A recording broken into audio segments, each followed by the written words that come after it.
افغانستان میں عبوری حکومت سنبھالنے والی طالبان انتظامیہ نے خواتین کے بیوٹی پارلر بند کرنے کے بعد مردوں کے نک ٹائی لگانے پر بھی پابندی عائد کر دی۔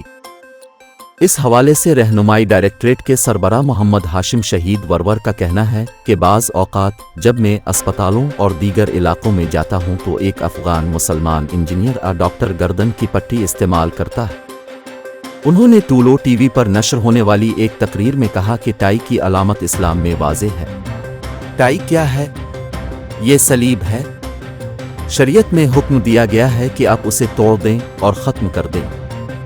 طالبان حکام نے اگست 2021 میں اقتدار سنبھالنے کے بعد سے مردوں پر لباس کا کوئی ضابطہ نافذ نہیں کیا تھا، لیکن خواتین کو عوامی مقامات پر باہر نکلتے وقت حجاب پہننے کا پابند کیا تھا۔ طالبان کے قبضے کے بعد افغانستان میں مغربی لباس بہت کم پہنے جاتے ہیں، لیکن کچھ پیشہ ور افراد اور ٹی وی چینلز پر نیوز ریڈرز اب بھی کالر اور ٹائی پہنتے ہیں۔ خیال کیا جاتا ہے کہ یہ ٹائی 17ویں صدی میں سامنے آئی تھی اور فرانسیسیوں نے اسے فیشن اسٹیپل بنا دیا تھا۔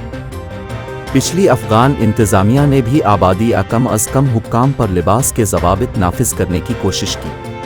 سال 1979 میں شروع ہونے والے ایک دہائی طویل سوویت قبضے کے دوران سین روکری ملازمین کے لیے روایتی لباس پہننے کی حوصلہ شکنی کرتے ہوئے ان سے سوٹ پہننے کے لیے کہا گیا تھا۔